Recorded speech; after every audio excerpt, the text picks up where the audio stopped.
Iran ପରେ ଏସିଆରେ ହେବାକୁ ଯାଉଛି ଆଉ ଏକ ଯୁଦ୍ଧ।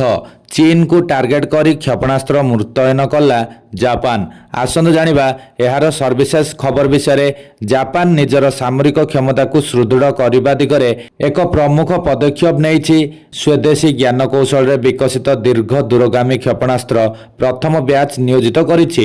ସାମରିକ ଅଧିକାରୀମାନେ ମଙ୍ଗଳବାର କହିଛନ୍ତି ଯେ ଦେଶର ଦକ୍ଷିଣ ପଶ୍ଚିମ ଭାଗରେ ଅବସ୍ଥିତ ଏକ ସେନା ଘାଟିରେ ଏହି କ୍ଷେପଣାସ୍ତ୍ରଗୁଡ଼ିକୁ ନିୟୋଜିତ କରାଯାଇଛି।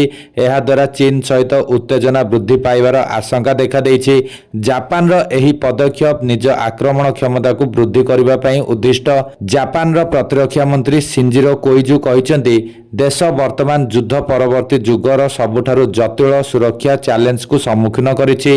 ଏହି ପଦକ୍ଷେପ ଜାପାନର ପ୍ରତିରୋଧ କ୍ଷମତାକୁ ସୁଦୃଢ଼ କରିବ ଏବଂ ଦେଶକୁ ରକ୍ଷା କରିବା ପାଇଁ ଆମର ସଂକଳ୍ପକୁ ସୁଦୃଢ଼ କରିବ।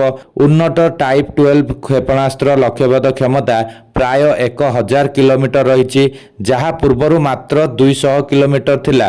ଏହି ବର୍ଦ୍ଧିତ ପରିସର ଦ୍ୱାରା କ୍ଷେପଣାସ୍ତ୍ରଗୁଡ଼ିକ ଏବେ ଚୀନ ପର୍ଯ୍ୟନ୍ତ ପହଞ୍ଚି ପାରିବ।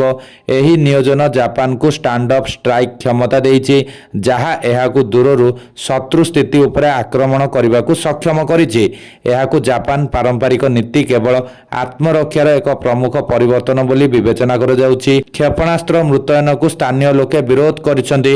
ସେମାନେ ଆବାସିକ ଅଞ୍ଚଳ ନିକଟରେ ଅବସ୍ଥିତ ଏକ ସେନା ଶିବିର ବାହାରେ ପ୍ରଦର୍ଶନ କରିଛନ୍ତି। ସେମାନେ କହିଛନ୍ତି ଏହା ଅଞ୍ଚଳରେ ଉତ୍ତେଜନା ବୃଦ୍ଧି କରିବ ଏବଂ ଶତ୍ରୁ ଆକ୍ରମଣର ଆଶଙ୍କା ବୃଦ୍ଧି ପାଇବ।